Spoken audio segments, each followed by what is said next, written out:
ఇప్పుడు పిచ్చి పట్టినట్టు మాట్లాడుతున్నారు. ఈ దేశంలో బీజేపీ కాంగ్రెస్ ఒకటి అయితాయా? ఎవడన్నా తలుండేవాడు కానీ మతుండేవాడు కానీ మాట్లాడే మాటలేనా?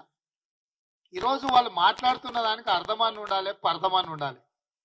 ఎన్నికైన ఎమ్మెల్సీలు ప్రమాణ స్వీకారం చేస్తామంటే రాజకీయ కుట్రతోని ఈరోజు దాన్ని వాయిదా వేయాలనే ప్రయత్నం చేసిండ్రు.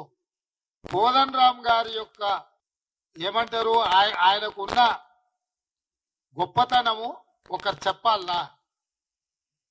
తెలంగాణ సమాజము తెలంగాణ రాష్ట్రంలో కోదండ రామ్ గారి యొక్క పాత్రను బీఆర్ఎస్ వాళ్ళు ప్రశ్నిస్తున్నారంటేనే వాళ్ళ భావదారిద్ర్యాన్ని అర్థం చేసుకోవాలి. కాబట్టి ఈరోజు ఆ పార్టీలో వాళ్ళ దొడ్లో చెప్పులు మోసే వాళ్ళని తీసుకొచ్చి కోదండ రామ్ గారితో పోల్చి మాకు తిరస్కరించారు, మీకు ఎట్లిచ్చింది అని అడుగుతారు. ఏమైనా అర్థం ఉందా? ఏం మాట్లాడుతుండ్రో వాళ్ళు?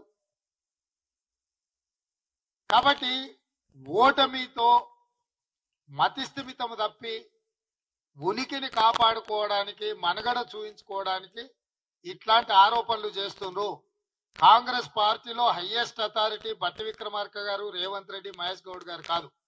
కాంగ్రెస్ పార్టీకి జాతీయ పార్టీ, దానికి ఒక సిద్ధాంతము, ఒక నాయకత్వం ఉంది.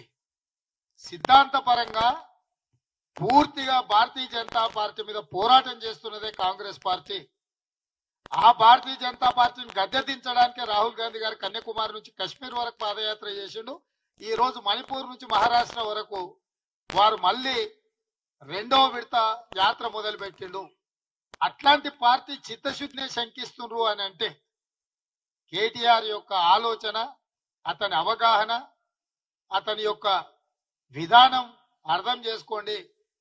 కాబట్టి అట్లాంటి పిచ్చి మాటల గురించి మనం పెద్ద చర్చించుకోవడం వల్ల ప్రయోజనం లేదు.